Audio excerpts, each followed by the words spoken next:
की फिरा चार धाम शोधून या पायी, अशी कृपा सेवकांनो जगामध्ये नाही, जगामध्ये नाही। ज्याप्रमाणे वनामध्ये शिकारी वनवन भटकत असतो की मला आज शिकार मिळेल आणि माझा पोट भरेल, त्याप्रमाणे इथे बसलेला प्रत्येक सेवक दुःखाकडून सुखाकडे जाण्याकरिता वनवन भटकत होता। कुणाला कुणाच्या माध्यमातून आम्ही डॉक्टर सर्व काही झाले, मात्र आमचे दुःख दूर नाही झाले। बांधवांनो, कुणाच्या तरी माध्यमातून आम्हाला परमात्मा एक मार्गाच्या बाबतीत माहिती झालं आणि या परमात्मा एक मार्गाच्या माध्यमातून आम्ही या मार्गात जुळलो। कितीही मोठा दुःख असला, कितीही मोठा संकट असला, पण एका परमेश्वराच्या नावावर, एका शब्दावर आमचे दुःख दूर झाले। बांधवांनो, महान त्यागी बाबा जुमदेवजींनी अहोरात्र परिश्रम करून शब्दावर परमेश्वर उभा केला। जगात कितीतरी साधू संत होऊन गेले, त्यांनी परमेश्वराच्या शोधासाठी जंगल पहाड्यात नाहीतर हिमालयात गेले, पण त्यांना परमेश्वर मिळाला नाही। या जगाच्या पाठीवर महान त्यागी बाबा जुमदेवजी असे एकमेव आदर्श व्यक्तिमत्व झाले, ज्यांनी प्रपंच साधत परमार्थ केला आणि का परमेश्वराला प्राप्त केलं। आणि तो परमेश्वर दोन गोष्टीमुळे प्राप्त झाला। पहिला आहे इमान आणि दुसरा आहे शब्द। बाबांनी कदाचित जर परमेश्वराला म्हटले असते, परमेश्वराने बाबाला बोलले की तू बेईमान है और मैं कदापि मानव पर विश्वास नहीं रख सकता। बाबांचा जिवारी शब्द लागला की मी एका परमेश्वराची भक्ती 1945 पासून करत आहे आणि 1948चा वर्ष लागला, ऑगस्ट महिना लागला, आणि तरी सुद्धा हा परमेश्वर मला बेईमान म्हणतो। बाबांना खूप वाईट वाटलं, तर बाबा इमानी होते। बाबाने एक निष्ठेने त्या परमेश्वराची भक्ती केली होती आणि म्हणून त्या परमेश्वराला शब्द दिला कि मैं ईमान रखूंगा और ईमान से तेरी सेवा करूंगा।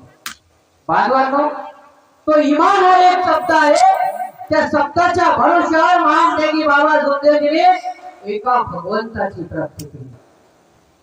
तो शब्द बाबा जुमदेवजीने दिला आणि एक भगवंत प्राप्त केला।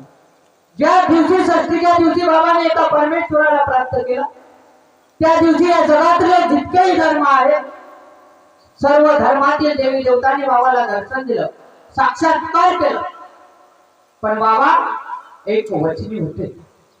बाबाने त्यांच्या निवासस्थानी असलेल्या हनुमानजीच्या मंदिरापासून त्यांच्या विधीला सुरुवात केली। एका दगडाच्या मूर्तीपासून या विधीची सुरुवात झाली आणि कदाचित बाबांनी परमेश्वराला प्राप्त केल्यानंतर जेव्हा येशू, बुद्ध, सर्व देव बाबांना दर्शन देऊ लागले, तेव्हा बाबाने फक्त एका भगवानाला मानले आणि एका भगवानाला प्रतीक ठेवले, ते म्हणजे भगवान बाबा हनुमान। कारण या विधीची सुरुवात एका भगवानापासून, बाबा हनुमानजी या शब्दापासून झाली, त्या मंत्रापासून झाली आणि बाबाने तो इमान ठेवला आणि शेवटच्या दिवशी एका परमेश्वराला प्राप्त केले। बाबाने जी दैवी शक्ती प्राप्त केली ती निराकार आहे। बांधवांनो, बाबांनी दैवी शक्ती जी प्राप्त केली ती व्यक्ती नाही, व्यक्ती नाही तर ती शक्ती आहे। ती शक्ती निराकार आहे, ना तिला आकार, ना तिला वजन, ना तिचा माप, अशी निराकार चैतन्यमय जी 24 तास तुमच्या सोबत आहे। ज्या ज्या वेळेस परमेश्वराचा तुम्ही दावा घ्याल, त्या त्या वेळेस परमेश्वरी शक्ती तुमच्या पाठीशी राहते। कुठपर्यंत राहते? ज्या दिवशी आम्ही दुःखात असतो तेव्हा। कदाचित सेवकांना वाटते की माझ्या घरी परमेश्वर आला, मी त्यागमय झालो तर माझ्याकडे दैवी शक्ती आहे।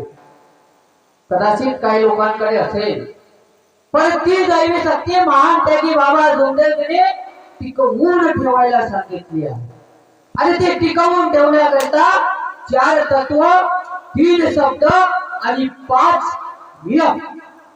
जोपर्यंत या बाराखडीचा आचरण आमच्या जीवनात येत नाही, तोपर्यंत ती दैवी शक्ती आमच्या जवळ टिकून राहत नाही.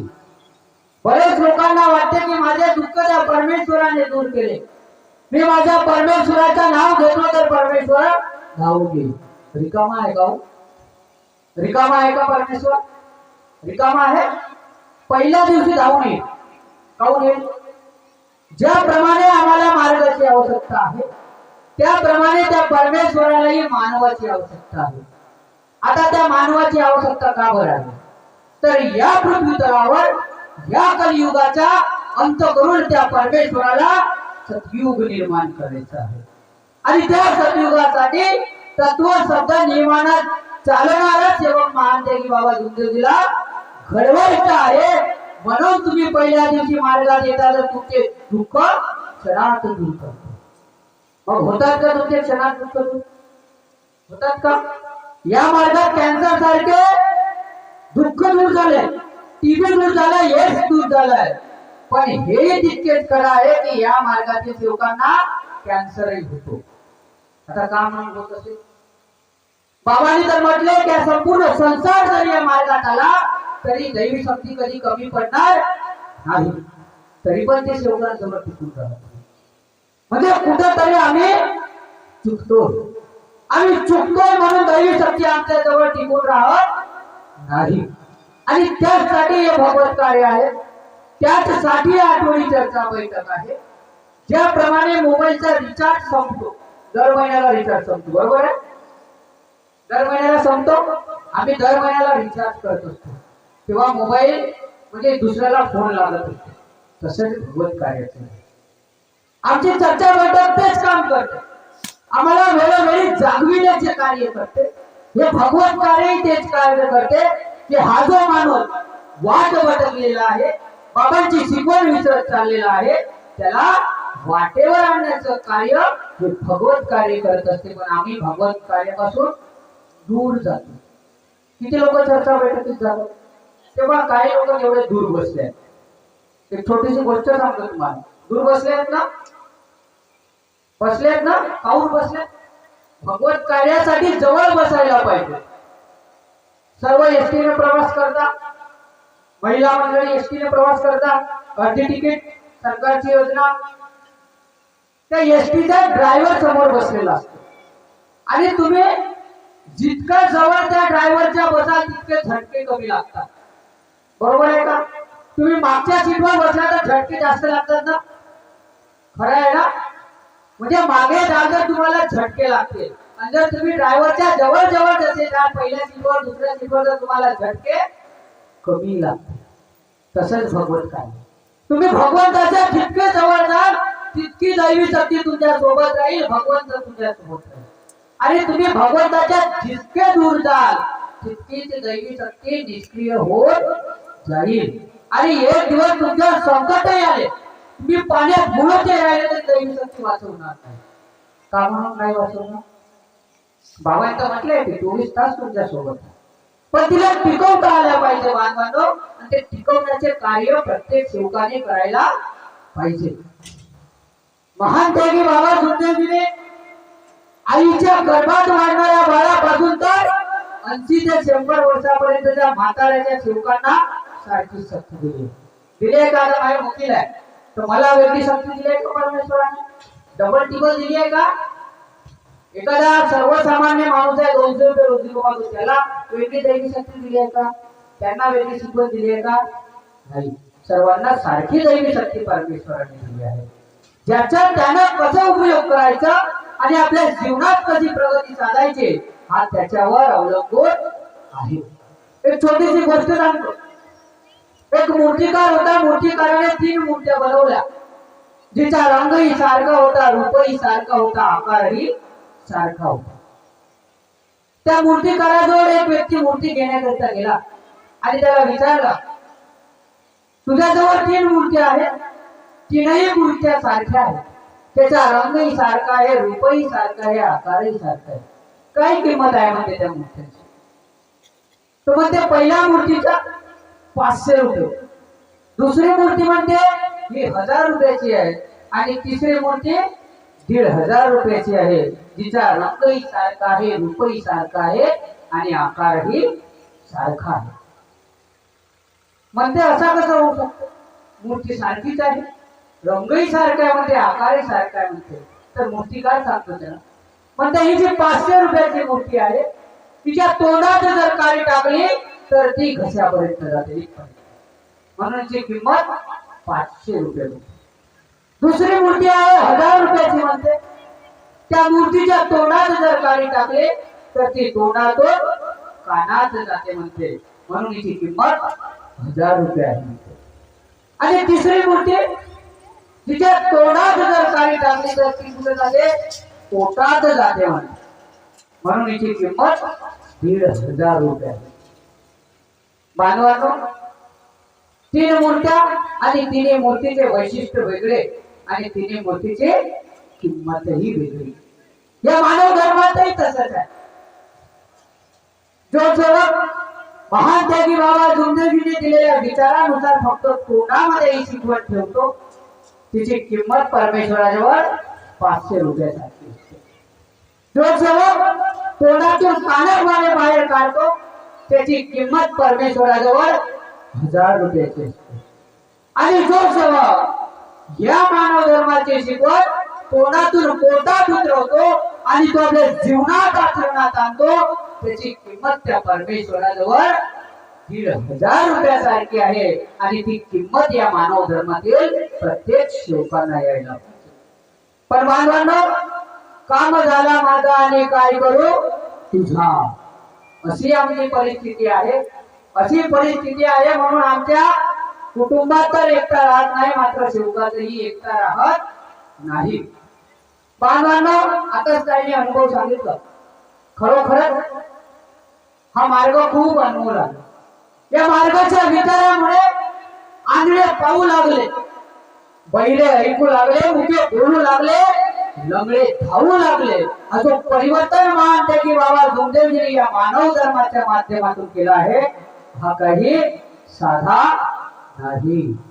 जगाच्या पाठीवर कसमचे साधू संत झाले, पण महान त्यागी बाबा जुमदेवजी सारखा कुणीही होऊ शकला नाही आणि भविष्यातही होणार नाही.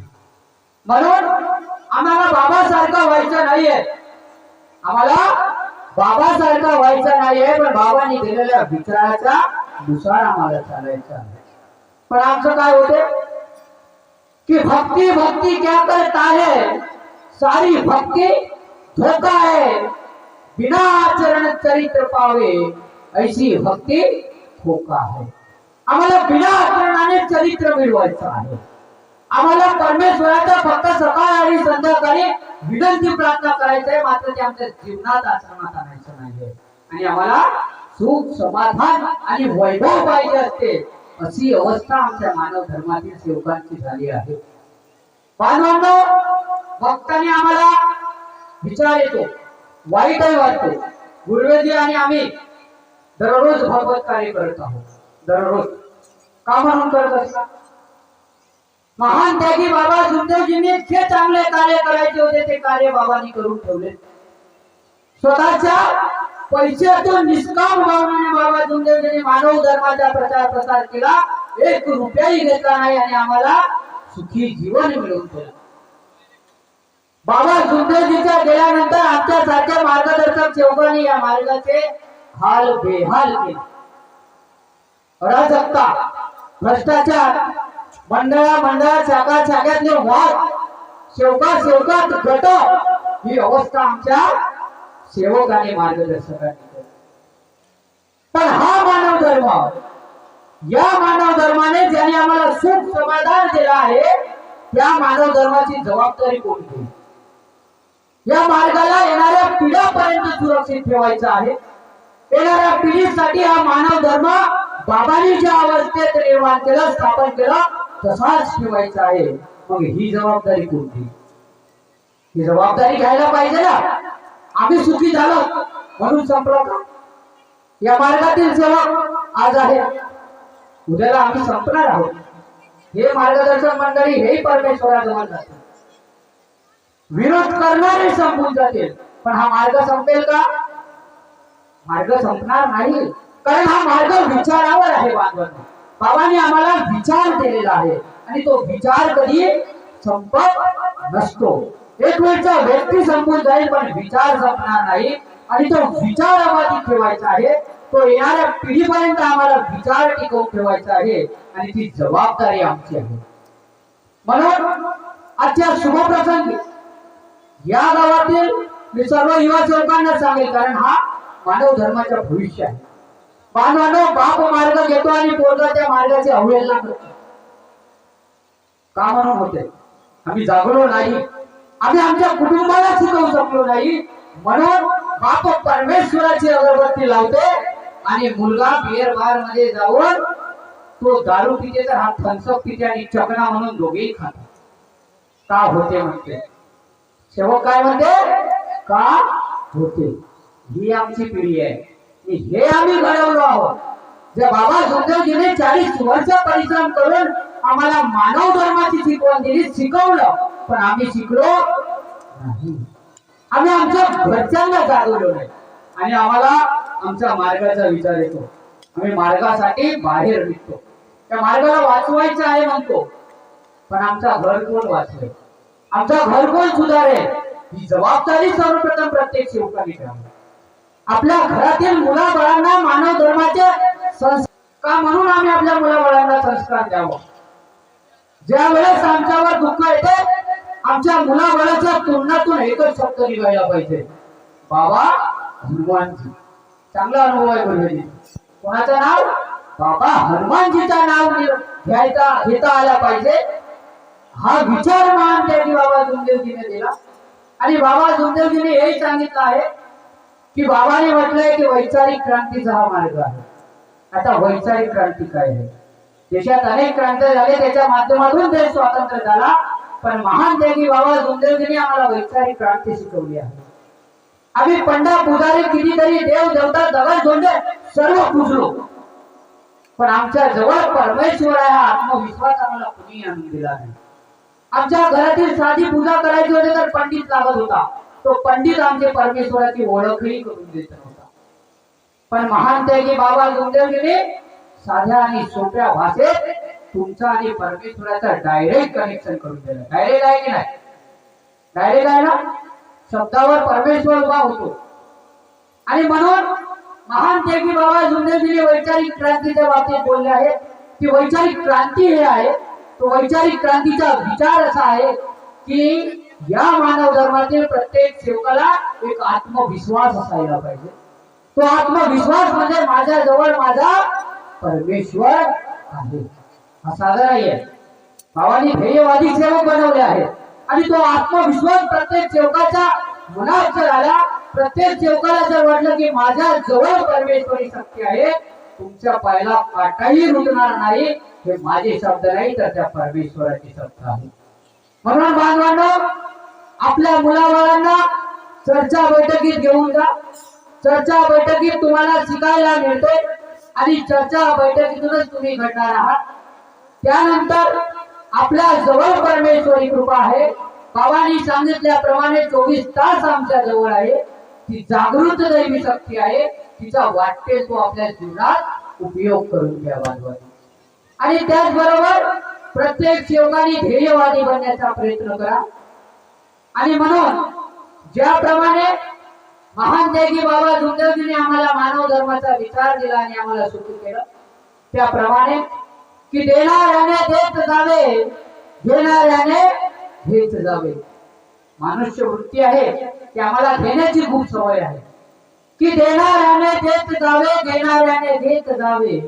एक दिवस घेता घेता देणाऱ्याचे हात व्हावे, देणाऱ्याचे हात व्हावे. ते हात या मानव धर्माच्या सेवकाचे व्हावे. ज्याप्रमाणे आमच्या जीवनात या मार्गामुळे सुख समाधान आला, त्याप्रमाणे या समाजातल्या प्रत्येक दुःखी कष्टी मानवापर्यंत ही मानव धर्माची प्रसाद पोहोचवा.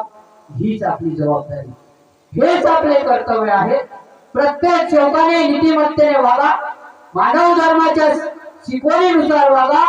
पतीने पतिव्रता राहा आणि पत्नीने पत्नीव्रता आणि पतीने पत्नीव्रता व्हा. आमचे सेवक नीतिमत्ता विसरले आहेत. पत्नी जर पतिव्रता राहते तर पतीची ही जबाबदारी आहे की आम्हाला पत्नीव्रता होता आल्या पाहिजे. हे बाबांनी शिकवले आहे. हे बाबांचे विचार आहे. या मार्गातील सेविका लक्ष्मी कोणा दुर्गापेक्षा कमी नाही, या मार्गातील सेवक कोणा परमेश्वरापेक्षा कमी नाही, कारण प्रत्येक शनिवार परमेश्वराचा अंश आहे. आणि म्हणून हा मानव धर्माचा विचार या समाजातल्या प्रत्येक दुःखी कष्टीपर्यंत पोहोचवा. गावामध्ये एकता ठेवा, आपल्या कुटुंबात एकता ठेवा. कुठलाही सेवक मिळाला त्याच्याशी नमस्कार घ्या, एकोप्याने राहा, एकट्याने राहा. हाच बाबांचा विचार आहे, हीच बाबांची शिकवण आहे. एकतेसाठी आमच्या मान सन्मानाला थोडासा धक्का लागला तरी चालेल, नमायला शिका. ज्याप्रमाणे नदीमध्ये जेव्हा पूर येतो, नदीतील झाड आणि गवत असतो, नदीच्या पुरामुळे झाड हा तटस्थच राहतो, म्हणून झाड नदीच्या पुरासोबत वाहून जातो. पण गवत हा झुकतो, हा नमतो. कितीही पूर आला तरी तो गवत त्या नदीतून वाहून जात नाही. असे तुम्ही व्हा, त्या गवताप्रमाणे तुम्ही नमायला शिका, मर्यादेने शिका. महान त्यागी बाबा जोंदेवजींनी सांगितले त्याप्रमाणे आपल्या कुटुंबात सत्य, मर्यादा, प्रेमाचे आचरण करा. एवढेच भरपूर काही आहे आणि हेच तुम्हाला जीवनात तारण्याकरिता भरपूर आहे, पुरेसा आहे. देणाऱ्या जवळ खूप मोठा आहे, देणारा द्यायला तयार आहे, घेणारा घ्यायला तयार नाही. म्हणून या मानव धर्माची दैवी शक्ती जागृत आहे. ते समजा, ते जाणा आणि आपल्या जीवनात वाटेल तो आपला परिवर्तन करा, आपल्या जीवनाचा उद्धार करा. भक्ती, शक्ती, युक्ती आणि मुक्तीचा मार्ग आहे. या मार्गाला तुम्ही समजा. वेळ भरपूर झाली आहे आणि म्हणून एवढे विचार देऊन मी आपल्या शब्दांना विराम देतो. सर्वांना माझा सप्रेम नमस्कार.